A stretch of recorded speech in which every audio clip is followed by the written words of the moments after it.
represented by Liz Moran from Ecologic and Nate Weeks from GHD. And following their presentation, we're going to do a hands-on workshop with Jim Straub, who's here from the Division of Conservation and Recreation. He's going to educate us and help us work through some of the guides available on invasive species.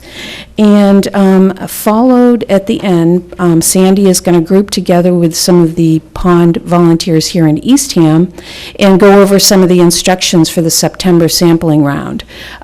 Talk about maybe the equipment and the forms that need to be filled out and such in advance of the sampling for next week. So with any luck, we'll have the same great weather that we had this week. Before we get started, I'd like to ask a question of the audience if I can. Could you raise your hand if you were born here on Cape Cod? How many of us? One. And I'd like to thank Wally Adams is a Board of Selectmen, and he is here. He is a liaison with the Board of Health. I thank you for coming and joining us this morning. But Wally is the one and only of us who was born here. The rest of us made a conscious decision to come here. Many of us are lucky enough to now live here year-round, and some are working towards that goal. I have a young assistant. I have two young assistants that are they're fabulous, and I'm so lucky. Again, I'm lucky to live here, and I'm lucky to work here. But she often says things like, "Oh, isn't it just so beautiful here?" And she's 26 years old, and I think, oh, that's an inspiration to me. To know that she appreciates it, and we have young people staying here and raising their families. I think it's a wonderful thing, and it reminds me of how I fell in love with Cape Cod. I met my husband here before we were married, and I think we went on our way, we worked, went to school, and we decided once we had a family, this was where we wanted to live. This was the place for so many reasons. So I feel so lucky that my job leads me to work on aspects of environmental protection, because that's what I love about Cape Cod, and I think we share that common interest. Our environment is our treasure. The ponds are a vital part of our economy, our ecology, our culture, but their health is being threatened. Eastham is implementing its pond action plan. This is a slow process. Progress doesn't happen overnight. Today, the future of many ponds is in jeopardy, and it's time to act before their time comes to an end. It is critical that we become involved and take an active role in improving the health of our lakes and resources. Let's make a commitment to leave this place better than we found it. This is my opportunity. Last night I was trying to think about what to say and how to thank you all for your interest, for your commitment to this community. So I definitely am not that skilled with words. Science was my thing. So I kind of looked up some quotations of leaders that I've always admired, JFK being one, and now that my son is in the military, this means even more to me. My fellow Americans, ask not what you can do for your country, ask what you can do for your country. I said it backwards. I'm going to try that one again. Ask not what your country can do for you. Ask what you can do for your country. See, this is why I'm not a writer. I think, we take that to heart. You as volunteers, I'm so impressed. And as again, I see this elsewhere in the state. People don't have volunteers that come in and want to work and really put in the effort. We have that here. Another quotation from JFK, as we express our gratitude, we must never forget that the highest appreciation is not to utter words, but to live them. And as to the future, change is the law of life, and those who look only to the past or the present are certain to miss the future. We must protect this environment for the future. From Maya Angelou, nothing will work unless you do. And my last, if you don't like something, change it. If you can't change it, change your attitude. Don't complain. So as a humble public servant, I thank each and every one of you for your commitment and being the eyes and ears. And as I heard Jim Straub say before, he's one man working for the state. We can't do it. You need to do it. You need to be the eyes and the reporters back to us on what you see. It's so important. So again, I thank you for your attention. And with that, we wanted to make at least our first attempt to publicly thank you. And I wanted to start with it's just a minor, humble certificate. And if I've forgotten anyone, please do let me know. But I wanted to start with someone who has really inspired me and worked tirelessly on many boards and really been the steward of the volunteers here in Eastham, Sandy Bain. So if you could come up, Sandy.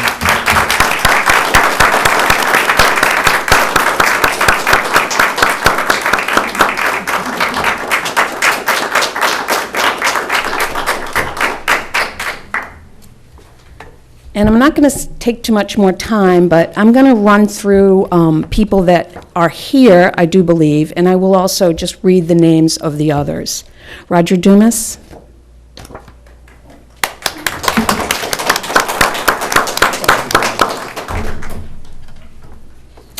Frank Foley and Polly Foley.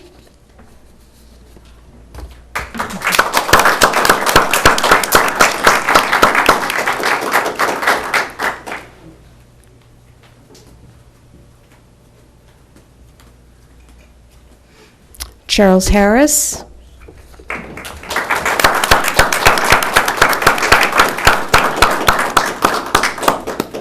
Beth Kaplan and Brian Kaplan. Okay. Roger McKenzie. Joe Mistrada.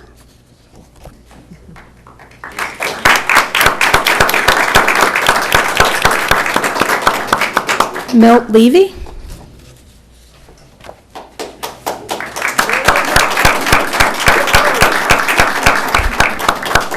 I'm going to read the names of the others, and I really, if I have missed anyone, please let me know or let Sandy know.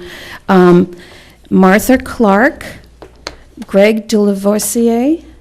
Actually, I'd like to make a statement about Greg.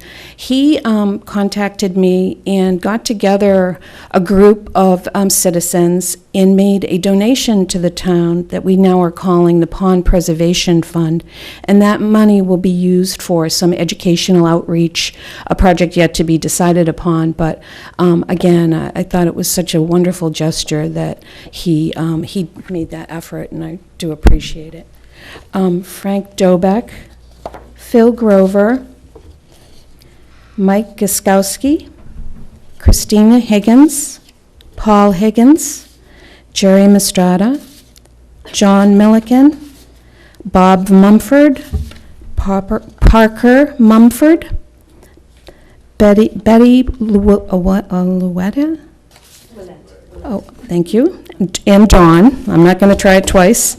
Betsy Richards, Karen Strauss, Judy Underberg, Steve Underberg, Barb Williamson, and that's what I have for Eastham volunteers. Again, thank you to all who have contributed over the years. We also have had support from outside entities, including Orleans residents and Brewster residents. So just in recognition for their efforts on behalf of the town of Eastham, we thank you. And I wanted to mention Carolyn Kennedy and Judy Keller.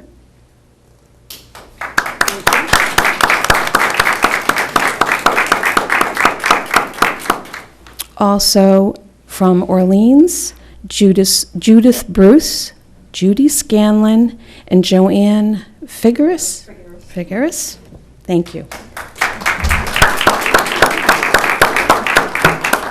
And my last certificate goes to Dorothy DeSimone.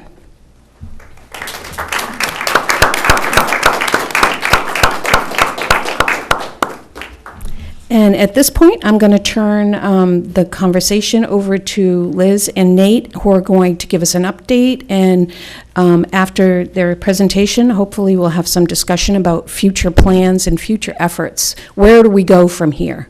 Thank you. Okay.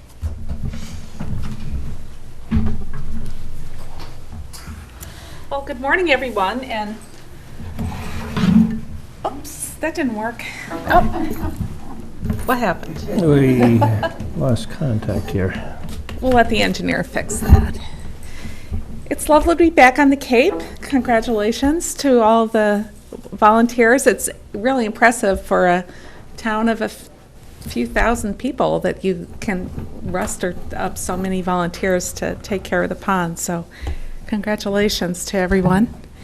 And we are going to, Nate and I are here today with pleasure to give you an update on what we are learning about the ponds. We're in the implementation phase of the pond action strategy. So we want to give you an update. Click the down. Yep.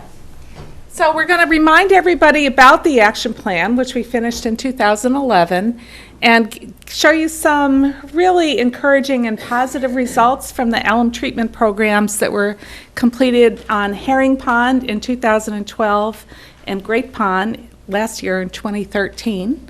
And then, as Jane said, we're going to kind of toss around ideas for continuing challenges and next steps, and then have some discussion. So the Eastham, the action plan is online at the town website if any of you do not have that.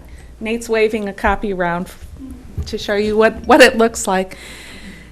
But the pond project, the action plan project for the ponds was initiated kind of in response to community concerns about deteriorating environmental quality within the freshwater ponds of the town of Eastham. People were coming to town council meetings, is that what they're called here? That's what they're called in Cazenovia. I'm a town councilor, so. And the water resources, well, the boards and the community forums talking about their concerns about what was happening in their ponds, reporting that there's more algae than there was before, the waters aren't as clear, and that the recreational quality of the lake was, the ponds were diminishing. So the Pond Action Plan was one of the recommendations of the Eastham Wastewater Management Plan. And as I said, we got underway in that in late 2010, early 2011, and then completed that. That was a collaborative effort between GHD, led by Nate Weeks and his group in their Hyannis office, and Ecologic. We're from Cazenovia, New York, which is in Madison County. There are 11 ponds that were included in our pond action strategy. And so the work that's been going on since then has been kind of done in the framework of the action plan. One thing that we always start these presentations, and it really guides the pond action strategy itself, is an explanation and a description of the importance of phosphorus in the pond ecosystem. I mean, I bet that everybody here in this room has heard this speech and maybe even seen this slide before, but we always start these presentations with the unifying concept that the most effective management strategy for pond health, ecosystem health, both for the pond itself and for the human users of that pond, is to focus on phosphorus. And phosphorus is not a toxic substance. There's no standards that relate directly. You know, there's a threshold of 10, and if it's higher than 10, it's dangerous, or lower than 10, it's safe. It's a continuum. That's because phosphorus is essential for life in ponds. and it cycles through the pond ecosystem. It originates from natural sources as well as human-related sources. But the supply and the concentration of phosphorus that's available to the plants, that's a community of algae plus aquatic plants that live in the ponds, is what limits their growth. So in simple terms, the algae in your pond will continue to grow and thrive until they run out of something that they need. And usually that something that they need is phosphorus. So they run out of phosphorus first. That's why we call it the limiting factor for growth. So on this scale, you can see that low levels of phosphorus in a pond are associated with clear water, less algae, more oxygen, and then as those phosphorus concentrations increase, you start to see higher algal counts, and maybe a shift in the type of algae that are present in your pond, more plants, and then some associated impacts. The water clarity goes down, the dissolved oxygen concentration in the deeper waters starts to go down because all of that organic material, the plants and the algae, are being decomposed in the deeper waters of the pond, and that uses up oxygen. So that changes the habitat for the community of plants and animals that live in the pond. So as you keep creeping up that scale, that phosphorus enrichment scale, those adverse impacts become more dramatic.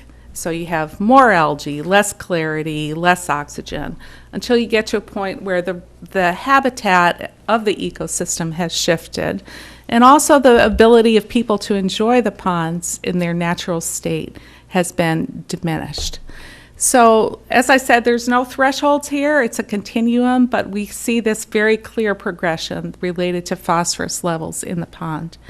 So when we started this in 2011, we had the Great Pond and Herring Pond dots at the bottom of this scale show how enriched those two ponds were in phosphorus. Okay.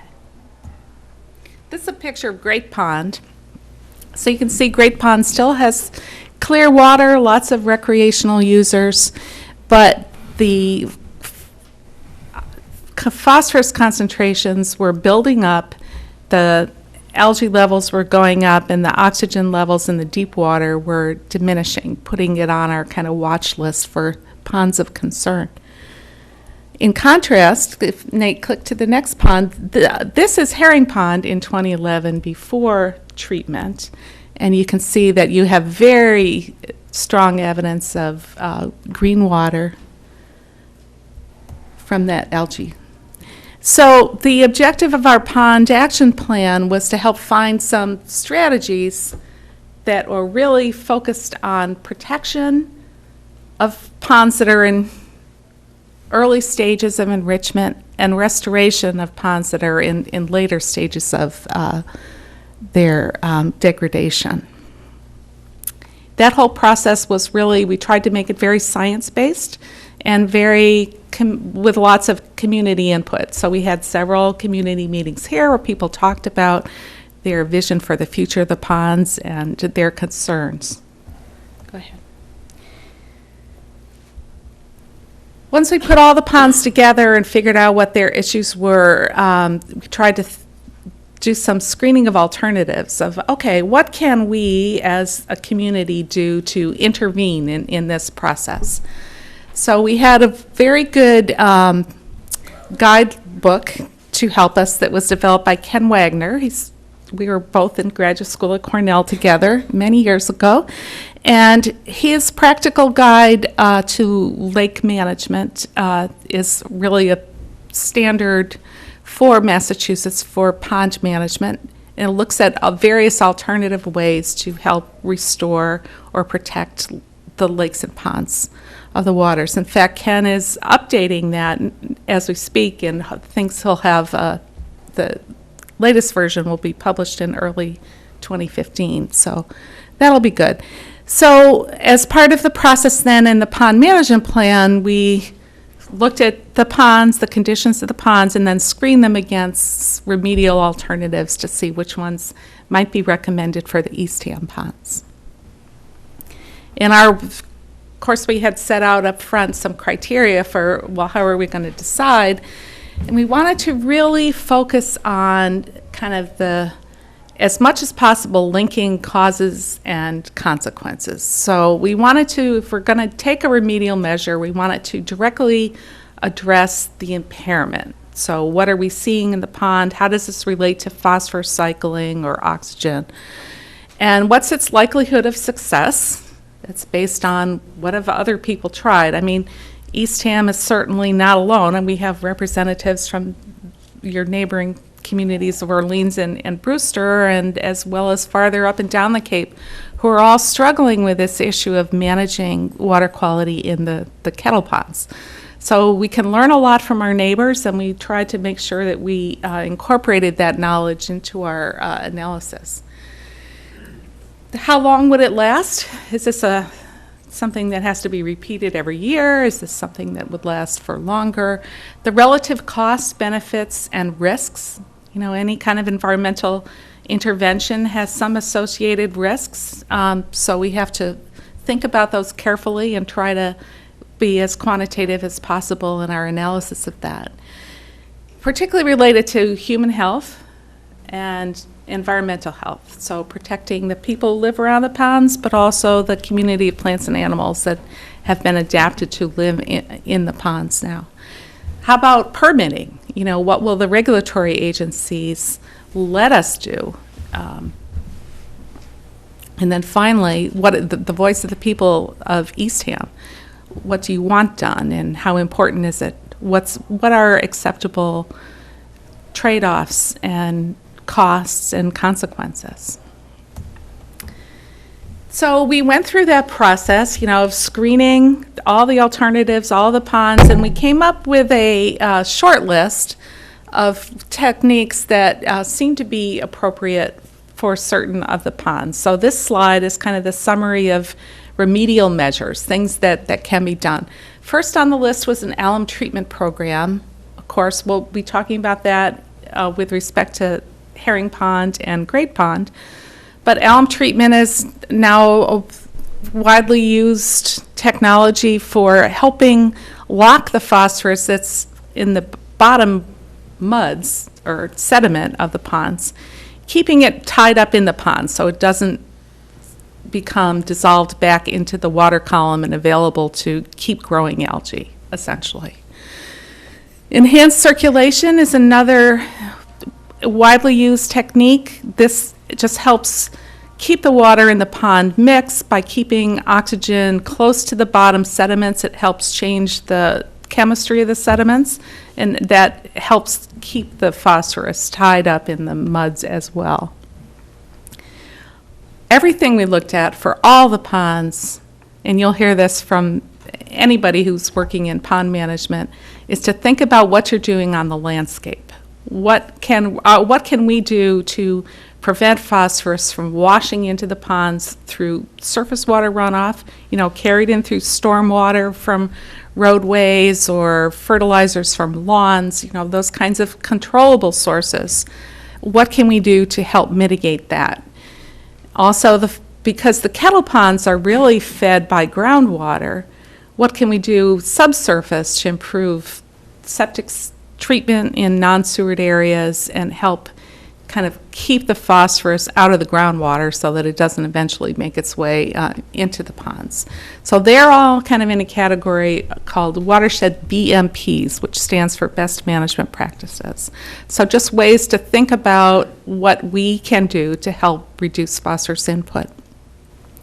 Then finally, there's a category of dredging. Now, dredging just removes accumulated sediment and plant material from the bottom of a water body and disposes of it in some upland area or some area away from the pond itself. That has the impact of deepening the pond and also permanently removing some of the accumulated material from the bottom of the pond. Okay. So I said we really were looking to science to help us set our recommendations.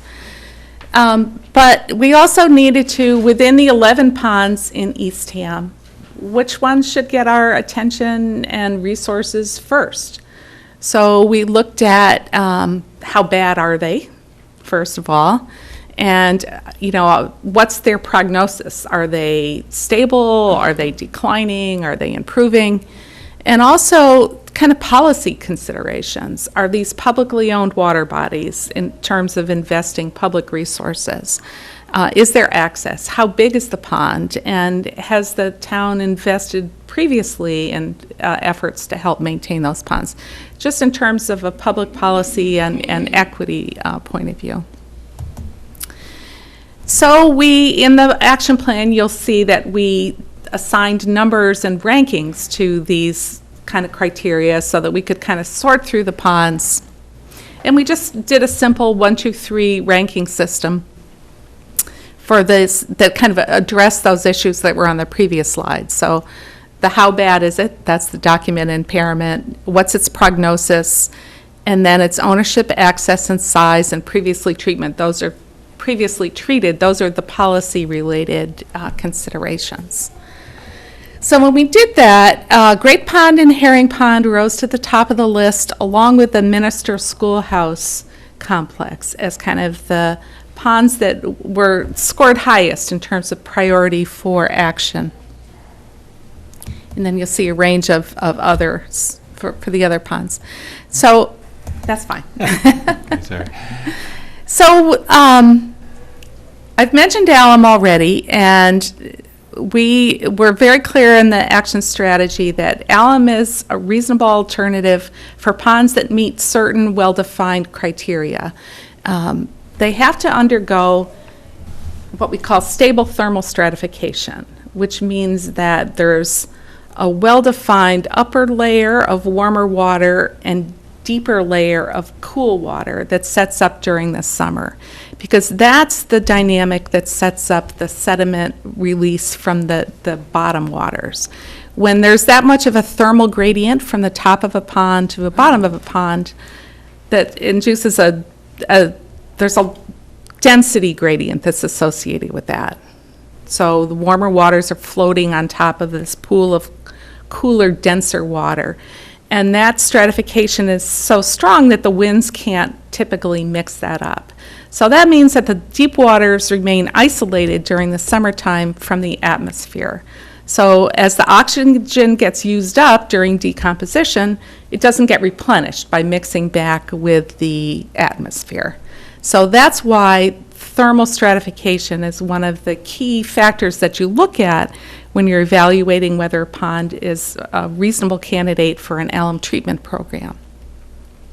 Also, the pond has to be phosphorus limited, which our ponds are on the Cape, except for certain ponds that are kind of coastal related, that are more affected by seawater.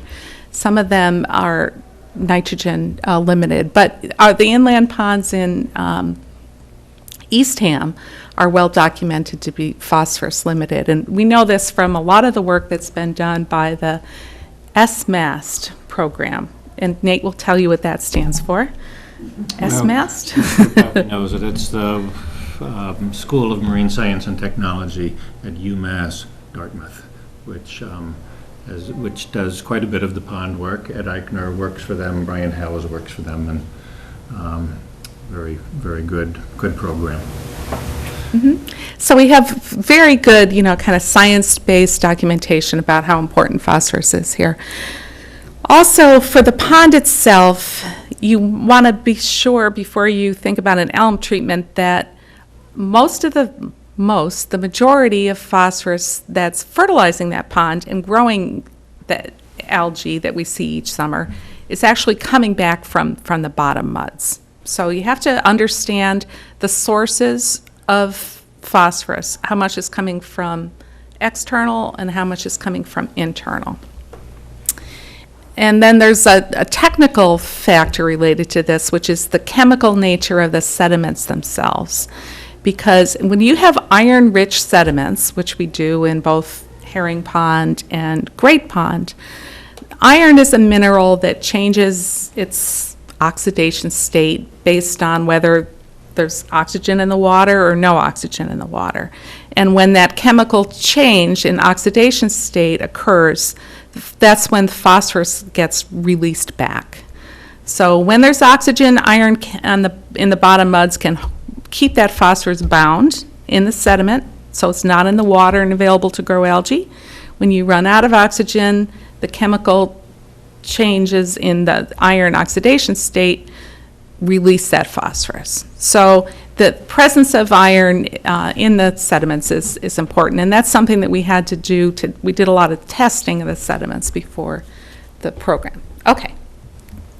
So this is another shot of Herring Pond before treatment, and we had a lot of concerned citizens, abutters, and people who use those ponds coming to meetings, bringing jars of water that were bright green, and just tales of how their grandchildren couldn't swim in areas that they used to really enjoy swimming in and such. So, this is a clear this is an illustration of a pond that is well on its way to excessive phosphorus enrichment.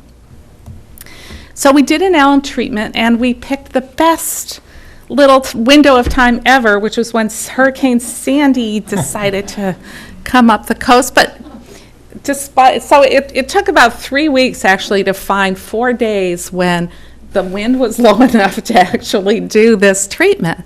But we worked with ACT, Aquatic Control Technologies, out of Sutton, Massachusetts, I think, somewhere near Worcester. And they were great to work with. They were very flexible, and my field crew had a great time because they got to spend way more time on the Cape than they had planned to. So they were happy. But this is the barge is in the water here on Herring Pond. This is in October. And the barge from ACT, you have to be a certified chemical applicator to do the alum treatment. And the chemical one truck with 2 kind of containers on it would arrive daily to the pond and fill up the barge, which would then go out and spray the alum into the water. It was a mixture actually of alum and sodium aluminate. And this graph is something that I'm going to take a minute to explain because I think it's a pretty dramatic result. This is a graph of the total phosphorus, like the mass of phosphorus that's present in the water column of Herring Pond. So this is estimated by measuring the phosphorus concentration at various depths, like 2-meter intervals for the top of the pond to the deep water of the pond, and then multiplying that by the volume of the pond water that's at each depth and coming up with the mass.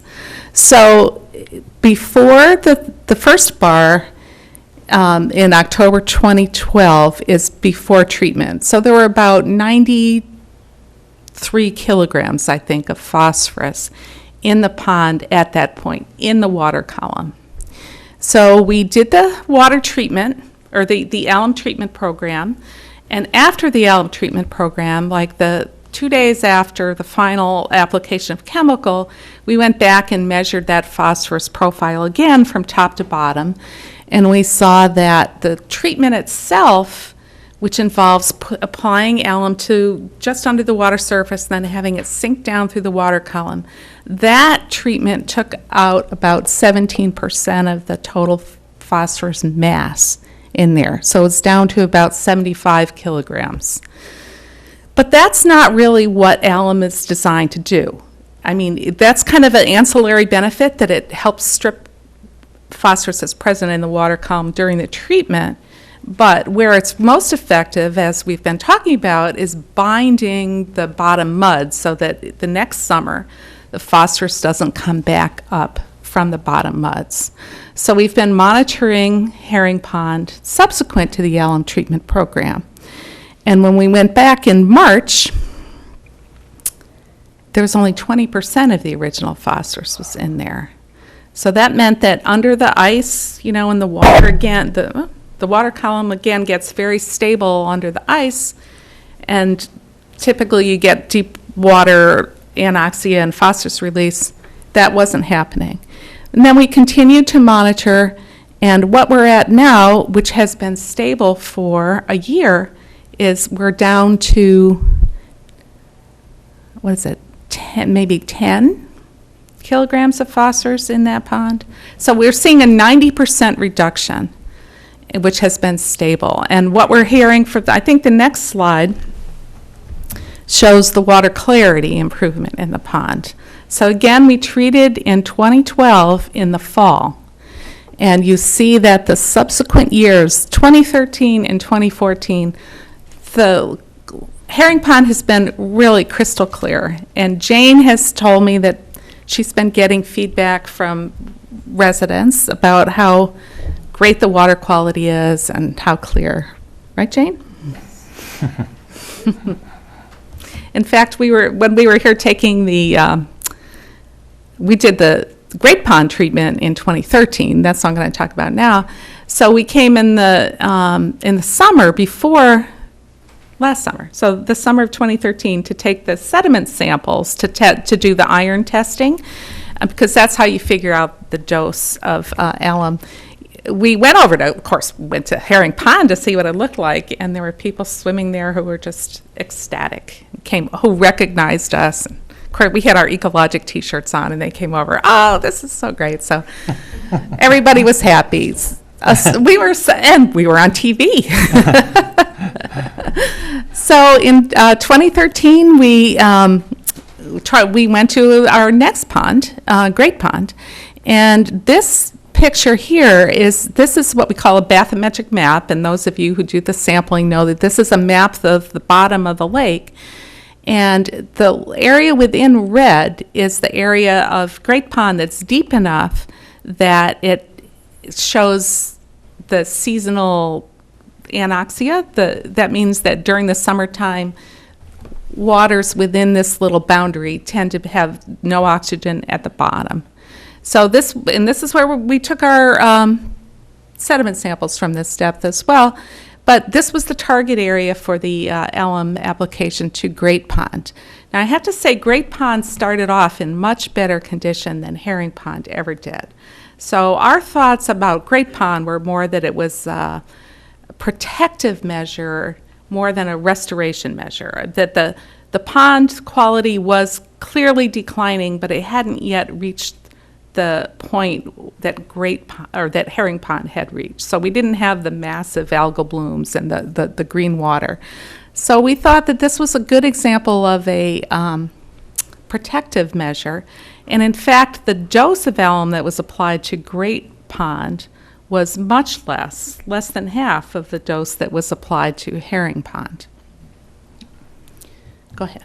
So there we are we used aquatic control technology, who were, again, completely wonderful, and we had great weather. And, this is to remind us, don't look at the coffee cup and the orange on the side, but this is my field crew set up a little mobile lab, which it's usually in the back of the Subaru, but I don't know, it must have been such a nice day, it was on the bench. But the point is that as aquatic control technology is actually applying the chemical to the pond, there was a permit condition that the water quality conditions be continually monitored during that. So the ecologic field team was there kind of inside and outside of the treatment area doing profiles of pH and alkalinity, and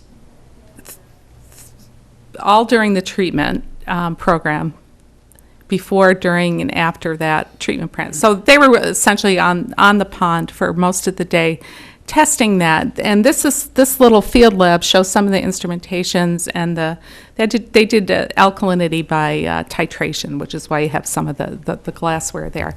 The concern is that in ponds that are poorly buffered, the addition of the alum has to be tempered with sodium aluminate to provide additional buffering capacity, because you don't want the pH of the pond water to drop too low. When the pH of the pond water drops very low, the aluminum can be more harmful to aquatic life. So there's a permit condition that the pH and alkalinity be continually monitored during application. And we had absolutely no problems on either pond. So our results in Great Pond were, again, very, very positive. Less dramatic than Herring Pond, because we started off less. But it looks like we've reduced that phosphorus mass by about a half. We just got the results back yesterday from the summer testing. So this pond was treated last October. So this summer we see that there's half of the phosphorus in Great Pond than there was a year ago, which bodes very well for that pond. The phosphorus concentrations are now well below any kind of thresholds where you're going to get algal blooms. And seeing the associated increase in summer water clarity.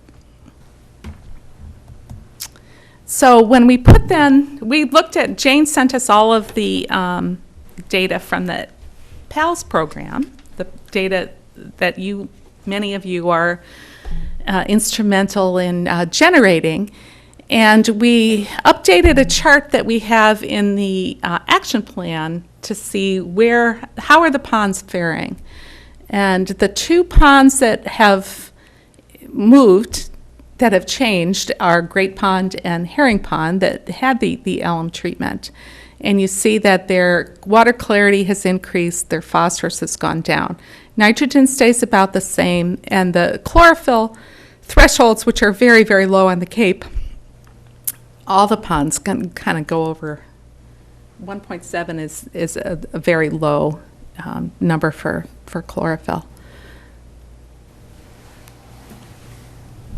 Okay, so what's next? I think we have a really good story to tell on the Herring Pond and the Great Pond, the two ponds with the alum treatment program.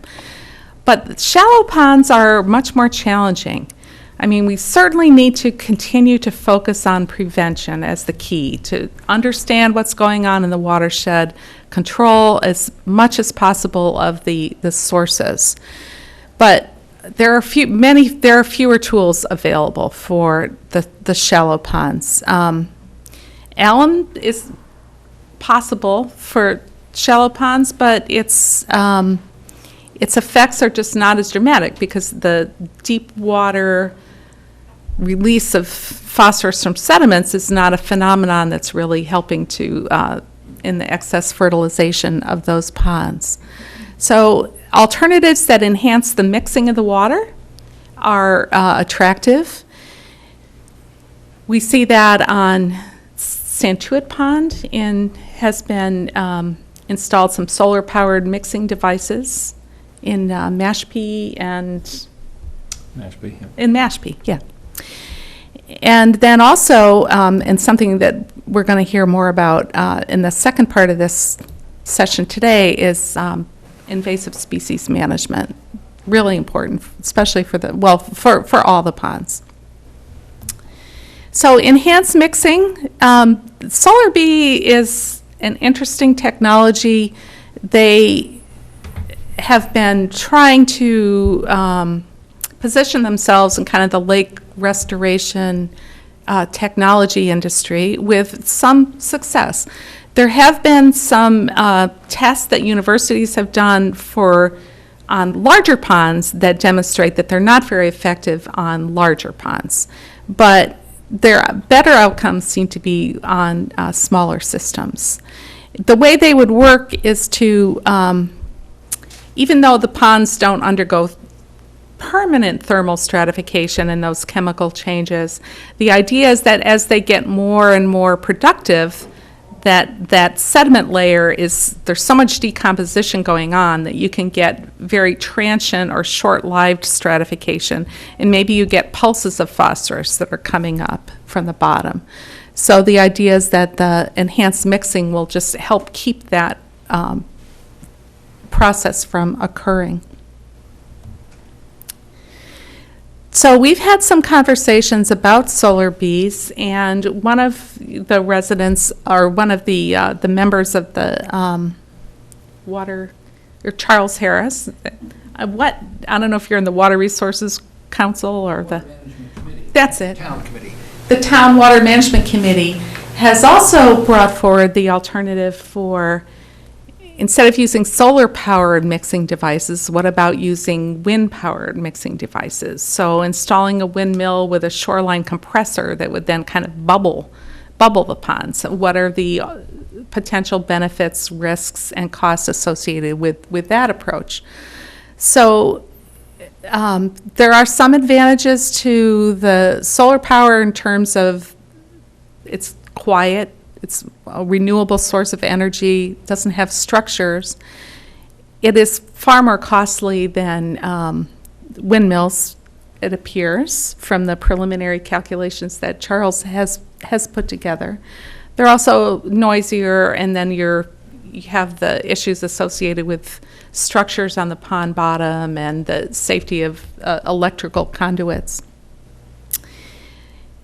On Cape Cod itself, we think that it's probably still time to keep your eye on what the other communities are doing before making a final decision on this, but the Skinnequit in the town of Harwich has had solar bees on their small pond since 2007, maybe, Nate? Is that right? I believe certainly in 2007. But certainly for many years, Yeah. it has been on that pond. And then we have the Santuit solar bee installation, which is a larger pond. It's 150 acres maybe. But they have 6 mixing devices on that pond. So it's certainly worth keeping track of the successes of those systems. Yep.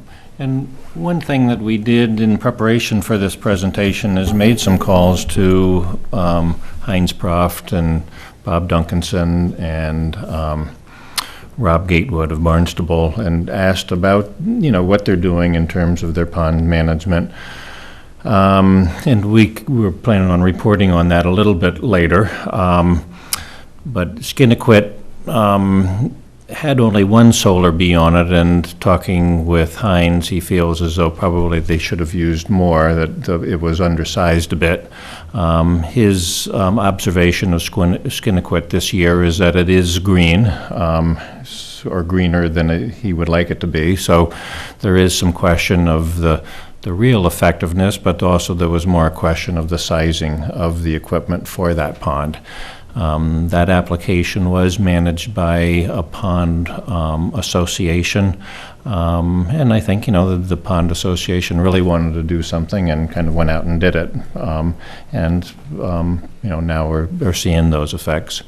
Santuit did go with larger installations or more of the machines, and there is some evidence of its results now that's coming out, and it's not nearly as dramatic as the alum treatments that pretty much can have great success and show a big transition. The one data set that I did see for the Santuit ponds was that the water clarity increased, but only from maybe 0.2 meters transparency to 0.4 meters transparency. So yes, it improved, but it's still at a level that people couldn't really perceive that as a change from green water to blue water. So, but we'll see. I mean, that I haven't seen the data from the summer of 2014 yet. Yep. So has anybody here tracking that, or Sandy? I'm not tracking the science part of it, but I've been talking with the proponents of it at town meeting, and they're thrilled. They're in the letters. Yeah. But that's all I know. Yeah. Good. Thank you. Well, I think, in terms of aerators or wind-powered, Lovell's Pond in Barnstable did have a mechanical aerator installed that was run by a generator on the side. They did have problems over time of keeping it running, maintaining it. It ran a little bit intermittently, and they didn't have success with it. It was a deeper pond, and just this year they did do an alum treatment on Lovell's Pond. So that was their progression of, trying the trying aeration and then switching over to alum treatment. But again, that is a deeper pond that would lend itself more for alum treatment.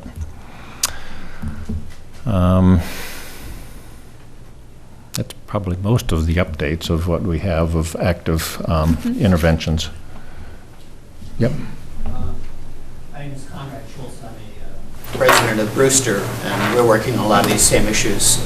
Last week, I visited Canoe Pond in Brewster. You may have discussed this already, but since you're on the topic of aeration, I thought I'd bring it up. They installed, the neighborhood association there on their own installed about 3 years ago with permission from the town. An aeration system there using two, I think, half horsepower compressors, and they simply walked the line. They installed the compressors in the basement of one of the homeowners, put in noise abatement, just sort of like thick foam in a box around the compressors, and then took the 6 lines. I think they have 6 bubblers in the base of each along the pond, Yep. and install those by walking them along the shoreline, then putting the coil of weighted tubing into a boat, put it out to the depth using a bathymetric chart that they had created, actually, and then drop the aerators in there with weights. And there is no electrical that runs into the pond at all. It's just forced air. They don't freeze.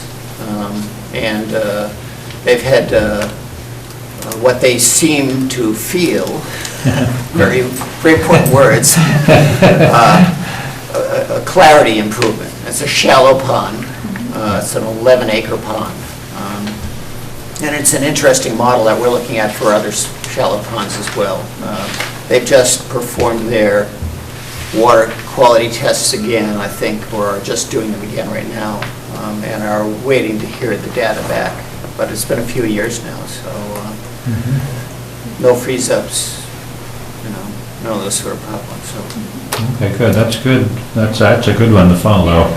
Canoe Pond, you said? Canoe Pond, they installed it Yeah. themselves, much less expensive than they would have. They consulted with private firms that were going to do it, and then they just said, no, we'll cut our costs in half and do it ourselves, and they did it.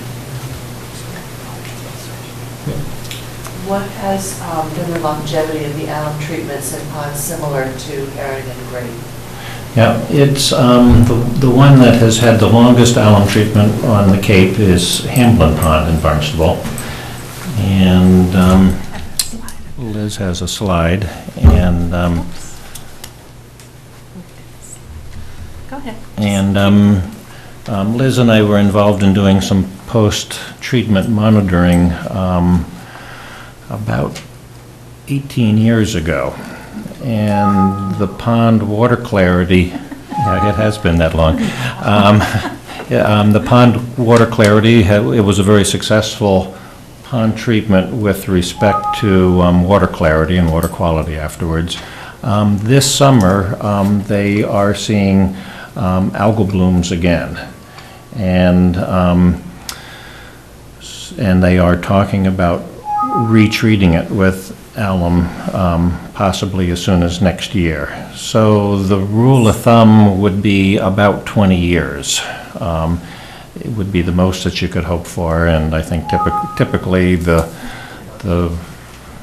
prediction is, 15 to 20, something like that. Yep.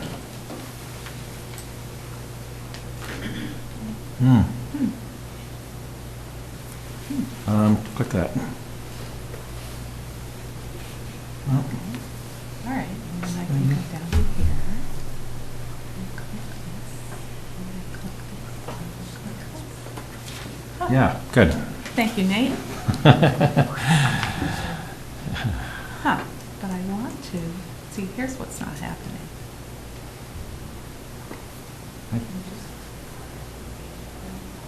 Well, because it's a hidden slide, so you can't do it in view. You Okay. can only, you know what I mean? Well, let's try this. Right, It is- go ahead. You hit escape, see if you have better luck than I do. Okay, now it's disappearing. Oh, it went away.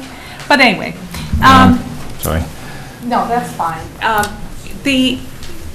When we applied, did the calculations for the alum treatment for Herring Pond and for Grape Pond, that's one of the factors in the equation that you figure out when you're dosing it.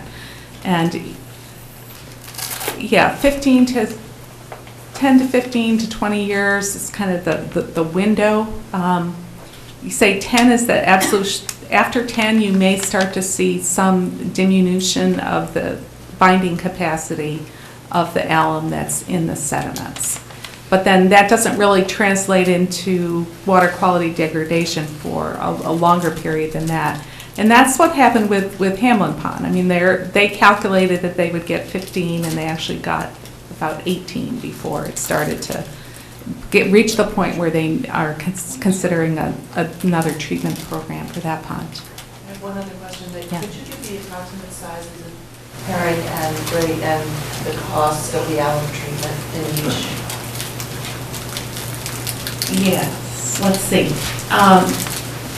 Great Pond, we treated about half the pond. The pond's about 100 acres, I believe, and we treated 49 acres of that.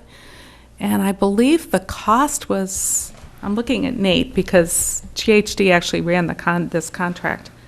It was about $130,000, I believe. Is that? I can't really hazard a guess, and I would be just guessing. Yeah. My memory of both, and I'm not, I'm not a numbers person, was that Herring Pond was under 100,000 and Great Pond was about 150 or something, roughly. Yeah, I got the numbers. Oh, very good. Herring Pond was $140,000. That's what we asked the Community Preservation Act folks for. And Gray Pond was $220,000. Do you have numbers also on how many gallons we're applying? Not on me, but they could be, we can find them. I'm just curious, why was Great Pond so much more when it was less treatment? It's twice the size. Yeah, Great Pond is, But didn't we use less the treatment on it?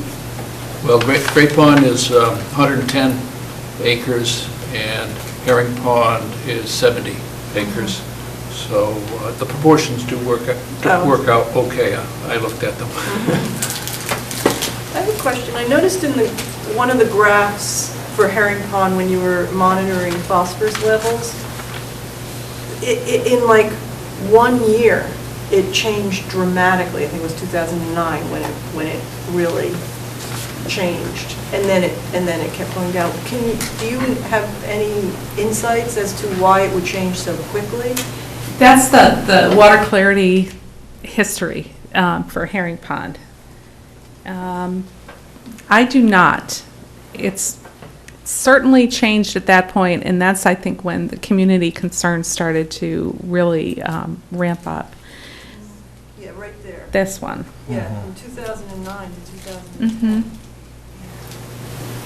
Oh, right, water clarity. Yeah. So certainly, yeah, in 2010, that's when there was, an outcry of, this is really bad. Right, it just seemed very dramatic from 1 year to the next. One would think that it would be more gradual. Yeah, it's, So it'd be interesting to sort of understand that. It is, sometimes we see this in ponds where the algal bloom reaches, the algae content of the pond reaches some threshold where it shades out other types of plant life. So you don't get the plants growing on the bottom, which are also a sink of phosphorus. So once you lose those plants, in a way, that pond becomes a very algae-dominated system. See, so all the phosphorus that's there, some of it used to go into rooted aquatic plants, and the rest of it went to algae. If you lose the rooted aquatic plants, you can sometimes tip over so that you get a totally algae-dominated system. And that can happen quickly. It's like a turning point. But I didn't look at the pond in 2009, so I don't know. I mean, I For have sure. to say that Liz is right. The response from the public, as I said, really drove the boards to support looking at treatment options, and we really acted quickly, and the action plan for the ponds was written in October of 2011, the draft document was written, and then we really proceeded in fast-track. And again, a credit to the boards that supported these projects, that we were able to act just quickly and restore the health of that pond as well. And we also benefited from work done in other communities. They shared information. Chatham, for instance, they were very generous with their time and help in facilitating really a condensed version of the application process. And our consultants both really helped us in that direction, really saved the town a great deal of money and time, which was critical. So it did happen quickly, you're right. Right, I knew that the town acted quickly, I just was curious. And really, that report came just from people swimming there, people that, enjoyed the pond and saw that it just wasn't like it used to be. Another question I have, do you find that when you've been involved with alum treatments and then monitor it over the years, that people's best, or the community's best practice management continues to get better, or do people get lazy about it? I mean, frankly. That sounds like a question on human nature in general. No, but I mean, because you were talking a lot about how you're going to have to redo a treatment in 15 years. Is that just because the alum, that's how it works, and it's not like anybody's doing anything harmful to it, or more so, or does the community just kind of start sitting back and not worrying as much as they should? Well, it is really sort of a chemical function of that capping layer that must break down and then allow the bound phosphorus to begin cycling again. And really what we're doing is just managing the phosphorus that's already in the pond. None of this is removing that phosphorus. But of course, there's always the recommendation of, gee, it's always a good thing if you can prevent more phosphorus coming in from the watershed. So do you monitor that when you go back and look at treatments that were done 10, 15 years ago? We haven't, or I haven't been involved in those projects. No, the only way we monitor that is by checking kind of changes in land use. So, you can use GIS as a tool to help answer some of these questions. How has the community changed? How are they managing stormwater runoff? But wastewater inflow through the subsurface is an issue. And, once that phosphorus reaches the subsurface zone and uses up the binding capacity of the soils, it's going to start migrating down gradient toward the ponds. So it could be that even if we do everything good above ground and manage stormwater and, reduce fertilizers, which is really important, that there's still in some cases, there still may be a subsurface plume that is going to continue reaching the ponds. And that is attributed to some degree from septic systems? Yes, septic systems is a big contributor of phosphorus in the watershed. But again, when you look at the costs of managing septic systems and phosphorus in septic systems, and it's a very expensive practice to extend sewers. And on the Cape to date, alum treatment is a accepted way of managing water quality in ponds, but it is not going after the true source of the phosphorus. And certainly septic systems are one, stormwater runoff is another one, fertilizers is another one. Certainly ways that you could monitor that is to see, aerial photos and have people pull their lawns back to, the 100-foot buffer that shore owners, pond, abutters should be doing. Has the town put regulations in place to encourage that, promote it? Is the town passing a fertilizer regulation that would, go in those directions? So those would be what we would call measurables, I guess, of progress in those directions. Those directions are very difficult. They're very difficult. I think that we're seeing more and more communities on Cape Cod making those difficult decisions and moving in those directions. I know that you all are looking at a fertilizer management bylaw now. But, those are, again, this in-pond treatment really is just managing the phosphorus that's there already. The question I would have, then, just to keep on that, is, I guess it'd be interesting to get some clarity on what the bylaws in Eastham, where they're standing right now in terms of use of fertilizer within the 100-foot buffer. Like if somebody,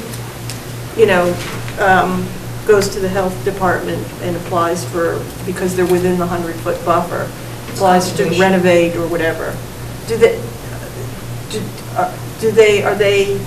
if they have lawn that is within 100 feet, can the town say you can't use fertilizer, or is that?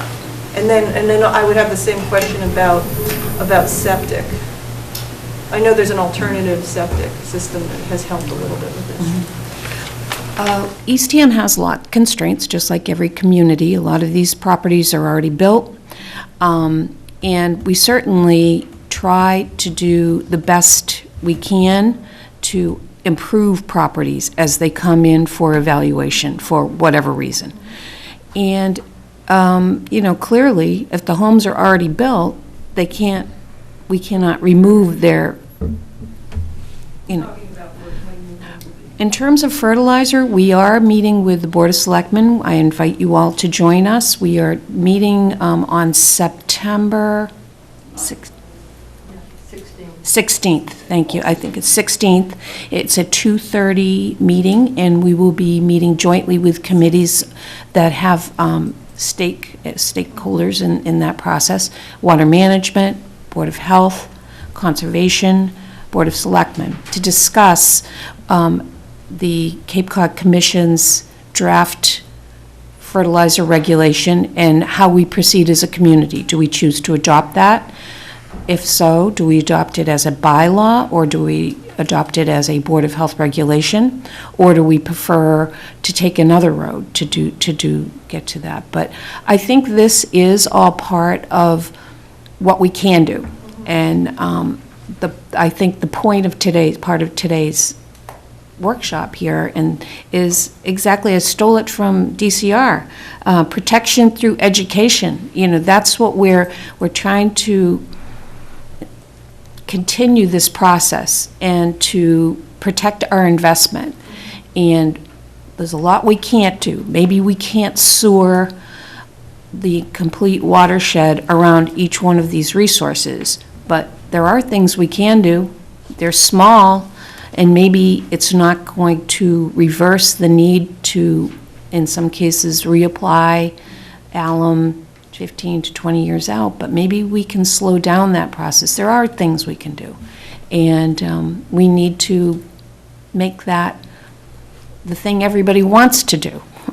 That's the harder part, but I think the size of this group is encouraging to me. This community really takes their environment seriously, so this is a start, and supporting a regulation like the fertilizer regulation, it's not perfect, but maybe it will help the education process.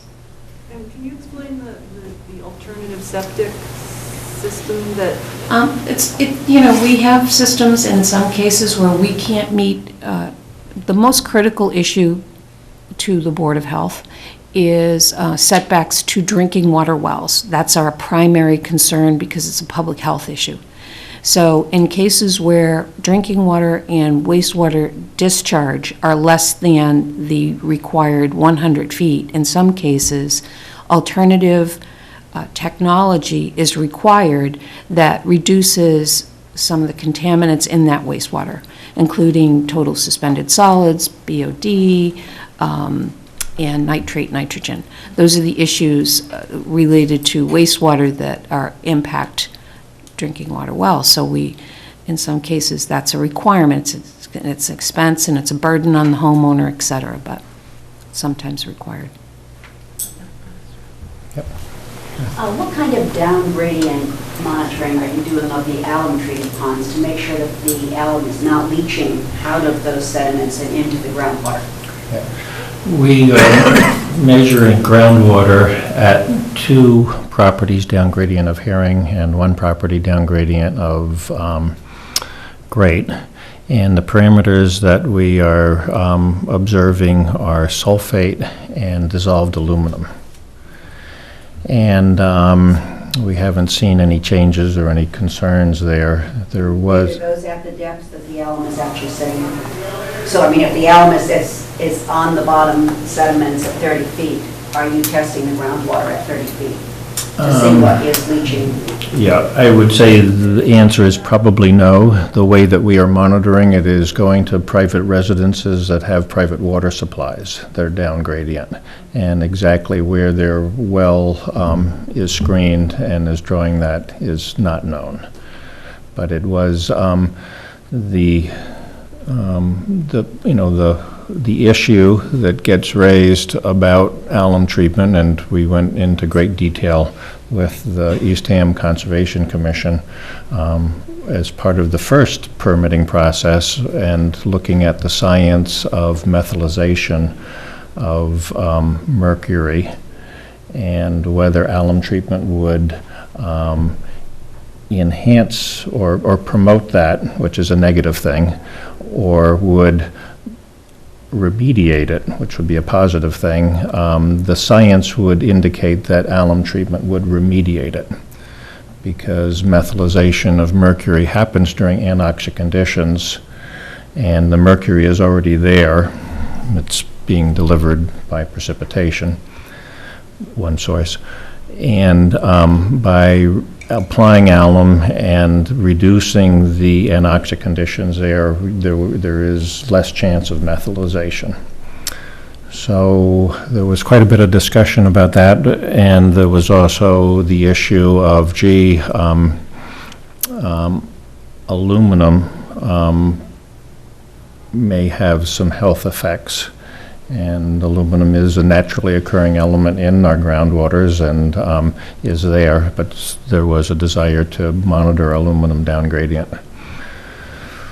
So those were... I admit I am a skeptic of the alum treatments, and I know when I've spoken with the folks in Barnstable from Hamlin, it seems that there has been very little study done over time. I mean, a lot of study has been done in the pond.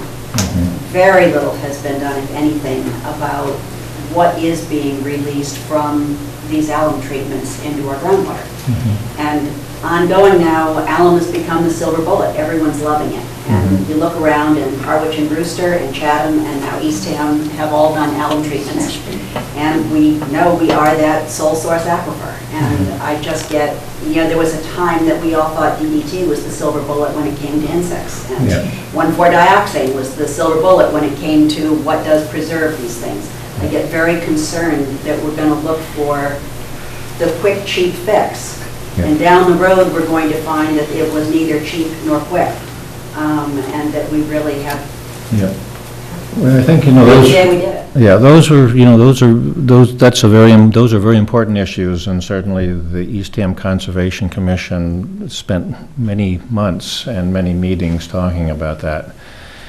And again, there was even the possibility of really doing sort of an academic type of study, which is really what would be needed.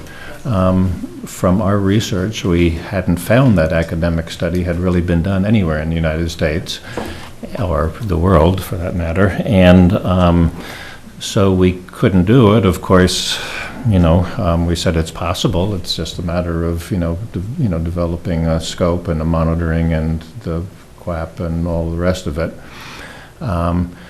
But then at the same time, you take a look at the fundamental mechanisms that are going on with the chemistry, particularly having to do with mercury methylization, was one of the main issues, and really the fundamental chemistry really indicates that problem would be remediated by alum treatment. And dissolved aluminum just doesn't like to exist in a dissolved state. And so we just see very, very little of it, in the groundwaters. And so the idea of adding aluminum compound to a water body, because it tends to precipitate out right away, and as part of that precipitation causes that layer, the basic science that isn't there that would indicate that, gee, the aluminum is going to stay soluble. It's really going to precipitate. So that's... And it's very So that stable. leaches out, it's going to reattach to something else. It really likes to be in a precipitate form, particularly in an aerobic environment. Yep. Joanne? Yeah, I just, obviously, prevention is the cheapest and greatest, but it doesn't always happen in time. But along this line with applying alum, it seems to me that method, it still is time limited. And dredging would be the one thing that, again, I'm sure there are lots of issues, cost and disruption, but dredging would actually take it away. And if you were able to develop a mechanical method that's least disruptive, do little pieces, it seems like it would be very labor intensive. But that would be the environmentally preferred thing to do, because you'd actually get rid of that layer. Where you put it, I don't know. That is possible, and it has been done, and there are some, some hydraulic dredges that can fairly carefully remove that. Then you have the issue of dewatering it and turning it into a solid, soil type of form. And it can be done. It is quite expensive. It is disruptive. What's that? Because ideally, you do the alum treatment, and then you dredge that whole bound. So it can be done, but it really is very expensive. But you are right that it is sort of, when we really try to find a true complete solution, that would be it. At the same time, that's your stop putting more phosphorus into the watershed. There was someone who had an invention, and this was presented at a PALS conference, probably, it's got to be 13, 14 years ago. It was like a dredge, but it went very far below the sediment bottom to where there was clean sand. It pulled the clean sand up and placed it on top of the nutrient-laden sediments. So it basically buried it with sand from under the pond, didn't change the level of the pond, didn't require any dewatering or removal. A lot of those sediments, not only do they need dewatering, but some of them have hydrocarbons and nasty things that become, thank you, mercury hazardous materials that are very costly to deal with. This just buried them, and I haven't heard anything more. At the time, it was $17,000 an acre. Again, that's many years ago, I'm sure, if it still exists. Yeah, it was tried in Red Lily Pond in the town of Barnstable, and the actual construction process, it's called reverse layering, was problematic. And it didn't work quite, in terms of the construction process, it was sort of, gee, it'd be nice if we can somehow take that layer away, put this layer down, put another layer back. It didn't work the way that they had envisioned it, and it has been unsuccessful, and it made a big mess. It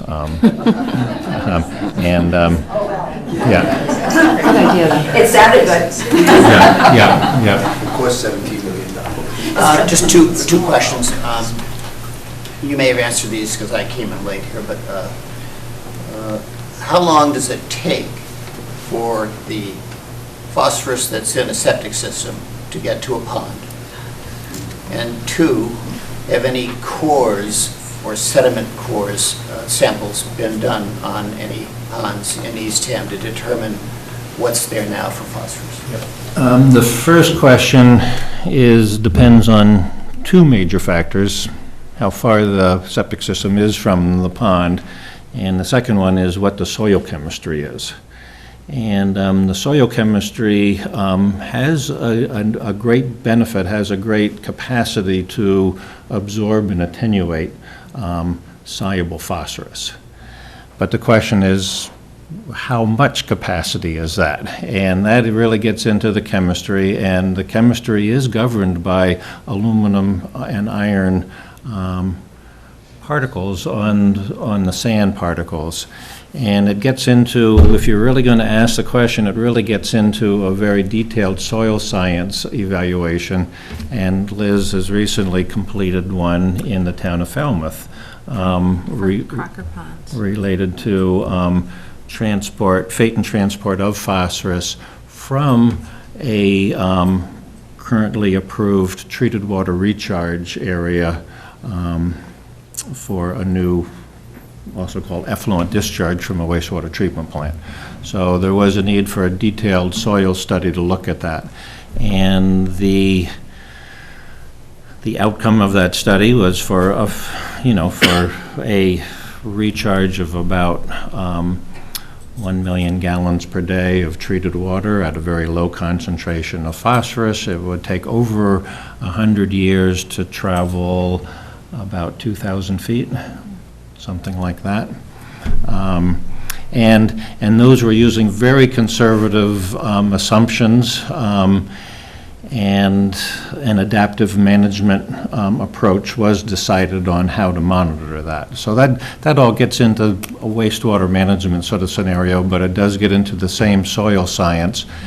And I think that it is important to understand that the previously accepted science and technology was that, gee, you don't have to worry about phosphorus moving in the soils because it's going to get absorbed.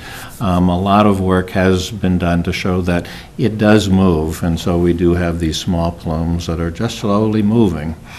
And it just indicates that when you put things into the subsurface, they do move over time, and need to study. Phrase the question just in a simpler way that might get to what I'm really trying to ask, which is a septic system 100 feet away from a pond, how long does it take to travel? Okay, so we've gone 100 feet now. Typical home that's been constructed in the last Yeah. 30 years in the Cape, Yeah, 35 years. 35 years. okay. 300 feet for 100 years. So essentially, whatever's entered the soil 35 years ago is now making its way to the ponds. You know, if The water probably is, right? That's the transmissivity rate for water typically through the types of soils that you have here. But that doesn't mean that the phosphorus is moving at the same rate as No, the water moves very quickly, it's about a foot a day. a foot a day for the water. It's the Oh, phosphate okay. binding to the All right. iron that makes it go much slower with the Okay. phosphate. Yeah, yeah. Sandy soils it just flows. And when SMAS does its studying, when we're talking, SMAS talks about what you have to consider. They use the setback of 300 feet from the pond for a septic system as an area to be concerned about in the next 100 years. Oh, that's why you said. That's why I said 300 feet. Okay, just. And then the second part of that, the core samples, have sediment samples been done on the ponds? Not to my knowledge. Not cold. When we did the sediment testing to figure out the alum dosing, we took grabs of the upper 8 inches of the sediment. We did measure phosphorus content along with the iron and, other mineral chemistry for that. But no, to my knowledge, there are no data that are cores that go through the water, through the sediment column. It would be an interesting one to do. Yeah. Yeah. Yep, behind you. Has there been any progress in the concept of physical barriers? I remember years ago the whole wood chip idea that it was absorptive of phosphorus and other nasties. Is there any progress with the concept of defending the borders of the ponds?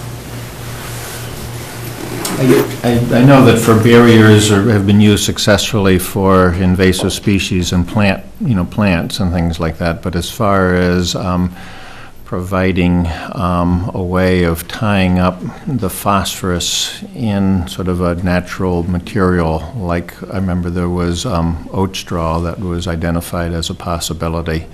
I haven't heard of any real silver bullets there, but I have heard of some possibilities, but haven't heard of their success, since then. Yeah, I think Nate's right. I mean, people are trying to think of, can you modify the substrates down gradients so that it would be more effective at capturing phosphorus, and like adding peat and things to some leach fields, or putting an additional treatment unit past a septic tank that would add more substrate that could potentially bind phosphorus has been looked at. But I haven't seen anything that kind of is, okay, we know this plume is coming, let's install a subsurface barrier, just. Yeah, with the exception that there is the technology of if you want to cut off a plume, you can put in a permeable barrier wall which treats the plume as it moves through, and it's been used quite a bit for hazardous waste site remediation, and the same thing has been done here on Cape Cod for a phosphorus plume from the old Otis Air Force Base wastewater treatment plant. Some successful results there, but that's sort of plume remediation technology. Yep. I know that we don't want to cut into. Yeah, no, in terms of your presentation, you're near, okay. Well, I know you might have more questions, and if you do, if you want to get them to me, I will forward them on to Nate and Liz for a response. But at this point, we're going to move on with the program, if that's okay with everyone. And we have Jim Straub here from DCR, and he's going to change it up a little bit. We're going to have a more interactive experience with invasive species, because Jim can address these issues. These are also serious concerns and threats to our ponds. So with that, Jim, if you could come on down. This is going to be a messy part. Stay tuned so far. What I'm going to need now is this is a hands-on kind of.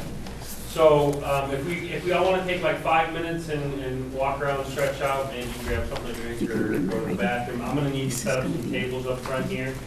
And when you guys come back in, what I'd ask is that you grab one each of these pamphlets over here.